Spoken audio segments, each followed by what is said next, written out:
Welcome back. The Los Lunas Tigers suffered a setback at home at the hands of the undefeated Centennial Hawks last week. The Tigers get on the road tonight for a date at Santa Teresa. Both teams 0-1 in District 3-5A play, and then Santa Teresa trying to guard at home. Luke Perea in for the touchdown, 15-13. Tigers holding serve at their place. Then Los Lunas would get the ball, and Los Lunas would do something about getting on the board. Omari Samuels, every time you call his name, he's faking people out and running down the field, and that's exactly what he's doing right now. Going for the long touchdown run, 21-13, Los Lunas. Then Los Lunas says, hey, we should just go for two. Why not if you can get it?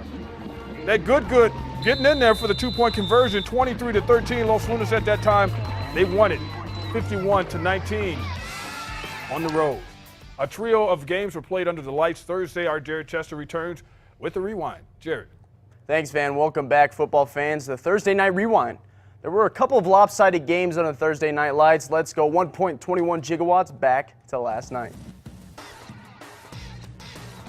We start at Community where the Jags took on the Vikings, and this was a close one. Aaron Bean play action fakes the whole Viking line, and he is off to the races, taking this one all the way to inside the 20. Great run from Bean. A few plays later, though, Bean finishes what he started, quarterback keeper 5 yards into the house. Jags take the lead 21-18 with 3:54 left in the third. But this Viking crew doesn't give up. Fans were pumped, and so was the Vikings' run game. As you see C.J. Torres with a nice game. They were relentless on the ground, putting their heads down straight up the gut. Good gain from Elijah Naranjo. Same drive, just fourth quarter now. Isaiah Chavez gives it to Jordan Velasquez, and he gets the touchdown. Valley takes the lead 25-21 after the PAT. But as I said, this one was a close one. Jags pull it out in the end, 33-25. The final. Atrisco is now 5-3 overall and 2-0 in district play. Monzano taking on Highland. This one was all Monzano. Isaiah Cordova off the handoff, and he's got the space. Finally gets brought down and leaves the Monarchs in prime position for a touchdown. Cordova, takes it in 5 yards on the play, and the Monarchs just dominated this one, and the seats as well, as it was a packed house. Still hungry for more. Brandon Bray shows off the arm strength.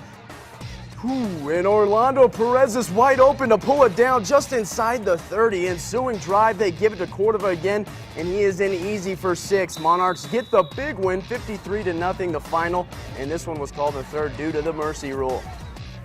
To the final game from last night, Rio Grande and West Mesa Ravens trailing. Dominique Gonzalez throws up a rainmaker, and this one is popping like popcorn, but Gabe Montoya of West Mesa comes down with it. Can you hear that for me? Well, then you have to play this defense. Coach is not happy about the Ravens D, but the Mustangs were just on it. Marcus Gonzalez on the keeper, breaks some ankles and takes this one inside the 10. And why not? You got it there. Might as well finish it up. Gonzalez takes it into the house. Mustangs get the win, 57-7 the final. West Mesa is now 2-6 overall and 1-1 in district play. There you have it. The record is now spun from last night. Let's get it back into the now as we pass it back over to Van Tate. All right, thanks a lot, Jared. Bernalillo starting the night 1 down in District 2-5A. Capital 1 up. Jaguars also enjoying home field advantage tonight. Coaches having a good time watching this one. Home team putting on a show. Punt coming down, and Manuel Segura says, I got it. And Manuel Segura is off to the races, running the punt back all the way to the 10. Knocked out of bounds. Then it would be Kevin Brown taking a couple of plays later and into the end zone. 47-0 Capital at that time. Cheerleaders doing push-ups for every touchdown. They're going to be exhausted, need to eat their Wheaties in the morning. Capital again. Adrian Ornelas, that is. Punt return coming up, and Adrian. Forget about it. Adrian going all the way the distance, and Capital put a lot of points on the board tonight, 54-0. 52, 53. We are heading into the final stretch of the show. Colts and Warriors meet on the field in Socorro. And 8-man football gets the spotlight before the curtain drops. That when we return.